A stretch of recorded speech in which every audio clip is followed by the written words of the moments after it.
Hello everyone, welcome back to my YouTube channel. तो इस video में यूनियन जुडिशरी का सेकंड पार्ट हम सभी देखने वाले हैं। तो सेकंड पार्ट में मैंने फर्स्ट पार्ट जब यूनियन जुडिशरी का सुप्रीम कोर्ट का आपको कराया था तो तभी बताया था कि सेकंड पार्ट बहुत इंपॉर्टेंट होने वाला है, क्योंकि उसमें हम क्षेत्राधिकार पढ़ेंगे कि सर्वोच्च न्यायालय का क्षेत्राधिकार क्या है और जो एग्जाम में पूछा ही जाता है। Jurisdiction of supreme court, CCS university LLB semester classes यहाँ पर कराई जा रही हैं और सीसीएस यूनिवर्सिटी के जो एलएलबी सेमेस्टर एग्जाम्स होते हैं तो उसमें ये क्वेश्चन हमारा बनता है।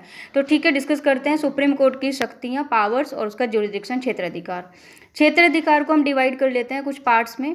तो जैसे कि ओरिजिनल जुरिसडिक्शन, मूल अधिकारिता का क्षेत्राधिकार, दूसरा अपीलीय अधिकारिता, तीसरा रिट अधिकारिता, चौथा सलाहकारी अधिकारिता और पांचवा अभिलेख न्यायालय। ठीक है, अब यहाँ पर देखो, अभिलेख न्यायालय और कोर्ट ऑफ रिकॉर्ड ये तो एक तरह से शक्ति है सुप्रीम कोर्ट की। ऐसे ही जुडिशियल रिव्यू की शक्ति है सुप्रीम कोर्ट के पास में। और अदर पावर्स, शक्ति पावर्स को हम 3 पार्ट्स में डिवाइड करते हैं, एक कोर्ट ऑफ रिकॉर्ड, एक हमारा जुडिशियल रिव्यू और तीसरा अदर पावर्स। जुरिसडिक्शन की बात करें तो 4 पार्ट्स में आपको डिवाइड करना है, original jurisdiction, appellate jurisdiction, writ jurisdiction और एडवाइजरी जुरिसडिक्शन। ठीक है, तो पहला हमारा है मूल अधिकारिता या ओरिजिनल जुरिसडिक्शन। आर्टिकल 131 अनुच्छेद 131 में ये अधिकारिता बताई गई है। वह मामला जो केवल सुप्रीम कोर्ट में ही शुरू हो सकता है वह सुप्रीम कोर्ट की मूल अधिकारिता में आता है। जो केवल सुप्रीम कोर्ट में ही शुरू होता है वो सुप्रीम कोर्ट की मूल अधिकारिता में आएगा, उच्चतम न्यायालय की मूल अधिकारिता में आएगा। जैसे यदि किसी राज्य और किसी केंद्र के खिलाफ में कोई केस हो, दूसरा यदि कोई राज्य किसी अन्य राज्य के खिलाफ केस करे, और तीसरा यदि एक से अधिक राज्य तथा केंद्र या राज्यों के खिलाफ में केस हो जाए। ये तीनों पॉइंट्स आपको ध्यान रखने हैं कि मूल अधिकारिता 3 केसेस में होगी। पहला, राज्य और केंद्र के खिलाफ में अगर कोई केस आए, दूसरा एक राज्य है वो दूसरे राज्य के खिलाफ केस कर दे, तीसरा एक से अधिक राज्य और केंद्र हैं या फिर वो दूसरे राज्यों के खिलाफ में केस कर रहे हैं।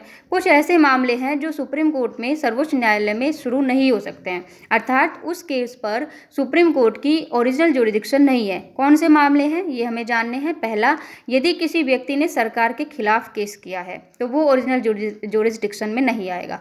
दूसरा, संविधान के लागू होने से पहले की गई संधि, करार, सनद या समझौता, ये भी मूल अधिकारिता में नहीं आएंगे। 1961 में मूल अधिकारिता का पहला मामला आया था जो पश्चिम बंगाल के द्वारा केंद्र के खिलाफ लाया गया। एक राज्य था पश्चिम बंगाल राज्य है जो, तो पश्चिम बंगाल राज्य केंद्र के खिलाफ सबसे पहले 1961 में मामला लेकर आया मूल अधिकारिता वाला। फिर बात करते हैं दूसरा जुरिसडिक्शन, दूसरी अधिकारिता, वो होती है रिट अधिकारिता। अनुच्छेद 32 में इसके बारे में बताया गया है। जब आपने मूलभूत अधिकारों का कॉन्सेप्ट पढ़ा होगा तब आपने इसके बारे में और डिटेल में पढ़ा होगा। तो मूल अधिकारों का इन्फ्रिंजमेंट जब हो जाता है, उल्लंघन होता है, तो उससे पीड़ित व्यक्ति अनुच्छेद 32 के तहत सुप्रीम कोर्ट में और अनुच्छेद 226 के तहत हाई कोर्ट, इन दोनों में से किसी भी कोर्ट में वो जा सकता है, कोई भी ऑप्शन वो चूज कर सकता है। अब संविधान ने क्यों है ऐसा, रिट जुरिसडिक्शन क्यों दी गई है बेसिकली, तो वो सुप्रीम कोर्ट को इसलिए दी गई है क्योंकि सुप्रीम कोर्ट को संविधान ने नागरिकों के मूल अधिकारों का रक्षक बनाया है और गारंटर बनाया है। अनुच्छेद 32 के तहत मूल अधिकार को लागू कराने के लिए सुप्रीम कोर्ट, उच्चतम न्यायालय 5 प्रकार की रिट जारी करता है। हिंदी में पहले सुन लीजिए। पहली, बंदी प्रत्यक्षीकरण, दूसरी परमादेश, तीसरी प्रतिषेध, चौथी उत्प्रेषण, पांचवी अधिकार प्रच्छा। इसमें बंदी प्रत्यक्षीकरण जो रिट है पहली, इंग्लिश में कहते हैं habeas corpus, second writ mandamus, third प्रतिषेध को प्रोहिबिशन, फोर्थ उत्प्रेषण को सर्च्योररी और 5 अधिकार प्रच्छा को को वारंटो। तो आर्टिकल 32 के तहत सुप्रीम कोर्ट, उच्चतम न्यायालय केवल मूल अधिकारों के लिए रिट जारी कर सकता है, जबकि अगर हम बात करें हाई कोर्ट की तो 226 के अंडर में हाई कोर्ट मूल अधिकारों के साथ साथ लीगल राइट्स, विधिक अधिकारों के उल्लंघन के लिए भी रिट जारी कर सकता है। अपीलेट जुरिसडिक्शन की बात कर लेते हैं तो सुप्रीम कोर्ट के पास में सभी हाई कोर्ट के जजमेंट्स के विरुद्ध अपील सुनने का अधिकार होता है। सर्वोच्च न्यायालय सुप्रीम कोर्ट की अपीलेट जुरिसडिक्शन, अपीलीय अधिकारिता को 4 भागों में डिवाइड किया गया है, 4 भागों में विभाजित किया गया है। पहला, अनुच्छेद 132 में संवैधानिक मामलों से जुड़ी अपीलें जाती हैं। अनुच्छेद 133 दूसरा सिविल मामलों से जुड़ी अपीलें जाती हैं। तीसरा अनुच्छेद 134 आपराधिक मामलों से जुड़ी अपीलें जाती हैं। और चौथा अनुच्छेद 136 विशेष अनुमति की अपीलें जाती हैं, स्पेशल लीव पेटिशन जिसको बोल देते हैं 136 में। 132 की बात करें, संवैधानिक मामलों से जुड़ी अपीलें, तो अनुच्छेद 132 के अनुसार संवैधानिक मामलों में उच्चतम न्यायालय में उच्च न्यायालय के फैसले के खिलाफ अपील की जा सकती है। अगर अनुचित फैसला दिया गया है तो उस आधार पर सुप्रीम कोर्ट में अपील की जा सकेगी। दूसरा सिविल मामलों से जुड़ी अपीलें 133 में, तो अगर कोई हाई कोर्ट किसी सिविल मामले में अपना जजमेंट, डिक्री या फाइनल ऑर्डर की अपील मतलब करना चाहता है सुप्रीम कोर्ट में तो कर सकता है, जबकि देखो उस हाई कोर्ट ने इस बात का प्रमाण पत्र दे दिया हो। सिविल मामलों से जुड़ी अपील जो है वो सुप्रीम कोर्ट में की जा सकेगी अगर हाई कोर्ट इस बात का सर्टिफिकेट दे दे कि पहला, मामले में विधि के व्यापक महत्व का कोई महत्वपूर्ण प्रश्न शामिल है, ऐसा कोई क्वेश्चन शामिल है जिसका इंटरप्रिटेशन सुप्रीम कोर्ट के द्वारा किया जाना बेहद जरूरी है। दूसरा, कोई ऐसा प्रश्न है जिसका निर्णय सुप्रीम कोर्ट के द्वारा किया जाना आवश्यक है। तो ये दोनों चीज़ें हैं, दोनों पॉइंट्स है, इसका सर्टिफिकेट हाई कोर्ट देगा, तब सिविल मामलों से जुड़ी अपील डिसाइड कर सकेगा सुप्रीम कोर्ट। अब 133 में प्रावधान था कि हाई कोर्ट से सुप्रीम कोर्ट में केवल ऐसे सिविल मामलों की अपील की जा सकती है जिसमें विवादित विषय का मूल्य 20,000 से अधिक हो। लेकिन ये जो धन संबंधित सीमा है उसको 30वें संविधान संशोधन अधिनियम 1972 के द्वारा हटा दिया गया। अब कोई ऐसी पैसे संबंधित कोई लिमिटेशन नहीं है। तीसरा 134 में बात करते हैं आपराधिक मामलों से जुड़ी अपीलें, तो 134 के अनुसार किसी हाई कोर्ट के द्वारा किसी आपराधिक कार्यवाही में दिए गए किसी निर्णय, आदेश या दंड आदेश की अपील उच्चतम न्यायालय में की जा सकती है। कब की जा सकती है? पहला, यदि हाई कोर्ट के सबऑर्डिनेट कोर्ट मतलब जो अधीनस्थ न्यायालय उच्च न्यायालय का, उसके दोष मुक्ति के आदेश को अपील में उत्तर दिया हो और अभियुक्त को दोष सिद्ध करते हुए मृत्युदंड दे दिया गया हो, या दूसरा, हाई कोर्ट ने यह सर्टिफिकेट दिया है कि मामला सुप्रीम कोर्ट में अपील किए जाने योग्य है। तीसरा, कि हाई कोर्ट ने अपने किसी सबऑर्डिनेट कोर्ट से मामले को विचार करने के लिए अपने पास मंगाया हो और मामले पर अभियुक्त को दोष सिद्ध करते हुए मृत्युदंड दे दिया हो।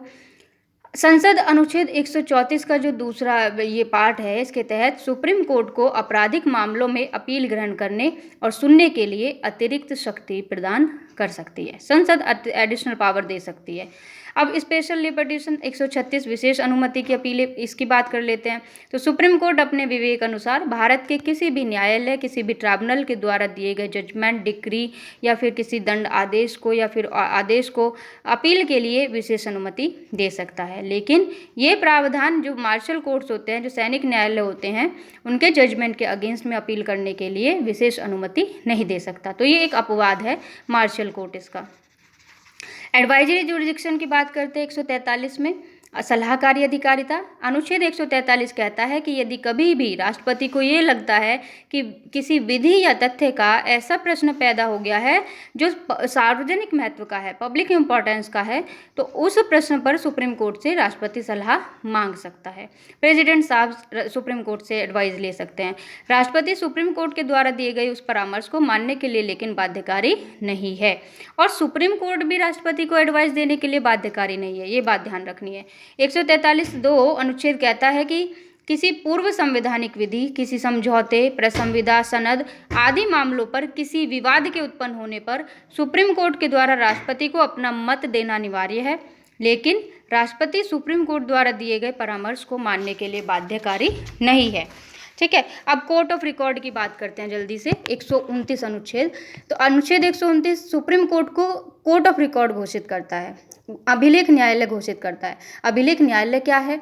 दो चीज़ें अगर हैं, दो लक्षण अगर हैं, तो हम कहेंगे कि कोर्ट अभिलेख न्यायालय है। पहली बात कि अभिलेख न्यायालय के निर्णय और कार्रवाई, जो उसके जजमेंट होते हैं, जो प्रोसीडिंग्स होते हैं, वो सब रिटिन में होती हैं, लिखित होती हैं। और दूसरा, ऐसे न्यायालय के द्वारा अपने अवमान के लिए, अपने कंटेम्प्ट के लिए किसी भी व्यक्ति को दंडित किया जा सकता है, किसी भी व्यक्ति को पनिश किया जा सकता है। तो अगर ये दो पावर्स हैं तो हम उस कोर्ट को कोर्ट ऑफ रिकॉर्ड कहेंगे। इसीलिए यही कारण है 129 में सुप्रीम कोर्ट को कोर्ट ऑफ रिकॉर्ड कहा गया है।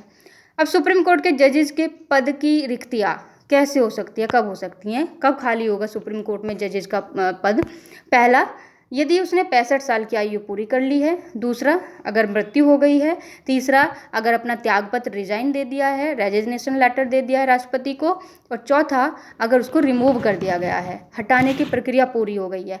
अब ये हटाने की प्रक्रिया क्या है इसको देख लेते हैं। रिमूवल ऑफ जजेस 2 ग्राउंड्स पर किया जा सकता है, 2 आधार है। पहला प्रूव्ड मिसबिहेवियर, साबित कदाचार, और दूसरा असमर्थता, इनकैपेसिटी। संविधान का जो अनुच्छेद 124(4) है उसमें संसद को ये शक्ति दी गई है कि वह जजेस को हटाने की प्रक्रिया का प्रावधान करे।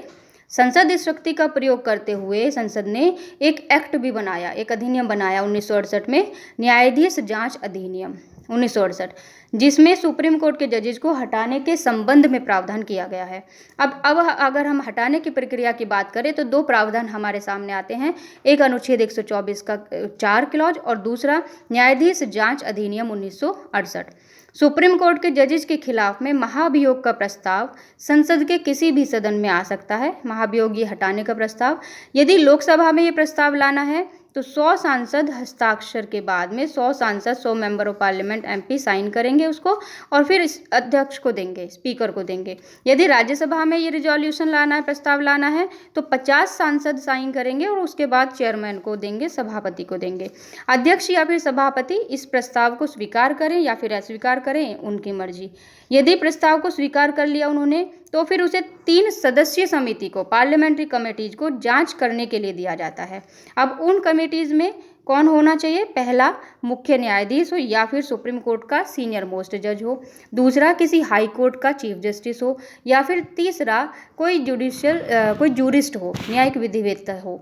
यदि ये जो समिति है ये उस जज को दोषी पाती है तो फिर रिपोर्ट अध्यक्ष को या फिर सभापति को भेज देती है। यदि दोनों सदन विशेष बहुमत, स्पेशल मेजोरिटी यहाँ बताई गई है, इससे इस रिजोल्यूशन को पास कर दे तो फिर वो प्रस्ताव रिजोल्यूशन राष्ट्रपति को भेजा जाता है। फिर राष्ट्रपति उस पर साइन करता है और साइन करते ही वो जज की जो पोस्ट होती है वो खाली हो जाती है। अभी तक ऐसा जस्टिस वी रामास्वामी 91 से 93 और जस्टिस दीपक मिश्रा के खिलाफ में ये इम्पीचमेंट का जो प्रोसेस था वो आया था, महाभियोग लाया गया था, लेकिन पारित नहीं हो पाया था दोनों दशाओं में। तो सुप्रीम कोर्ट ने ये भी कहा कि यदि महाभियोग किसी जज के खिलाफ आता है तो संसद को उसे एक ही सेशन में पूरा करना पड़ेगा। यदि प्रस्ताव आने के बाद लोकसभा डिसॉल्व हो जाती है, लोकसभा का विघटन हो जाता है, तो प्रस्ताव खारिज नहीं होगा। अब बात करते हैं शक्ति की। सुप्रीम कोर्ट की जुडिशियल रिव्यू की शक्ति क्या है? तो भारत के संविधान में जुडिशियल रिव्यू की जो संकल्पना है वो USA के संविधान से ली है, संयुक्त राज्य अमेरिका के संविधान से ली है। अब क्या है ये कि इसके अंतर्गत वह केंद्र या राज्य दोनों स्तरों पर विधायी और कार्यकारी जो आदेश हैं उसके उनकी संवैधानिकता की जांच कर सकती है।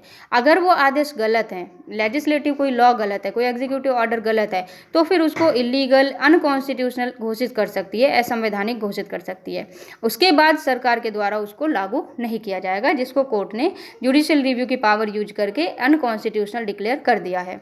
अब बात करते हैं सुप्रीम कोर्ट के अदर पावर्स की। तो 144 में ये पावर दी गई है कि भारत के राज्य क्षेत्र के सभी सिविल और न्यायिक प्राधिकारी सुप्रीम कोर्ट की सहायता में काम में सहायता करेंगे। ठीक है, 144। 139 में संसद विधि के द्वारा सुप्रीम कोर्ट को किन्हीं प्रयोजनों के लिए रिट जारी करने की शक्ति प्रदान करेगी।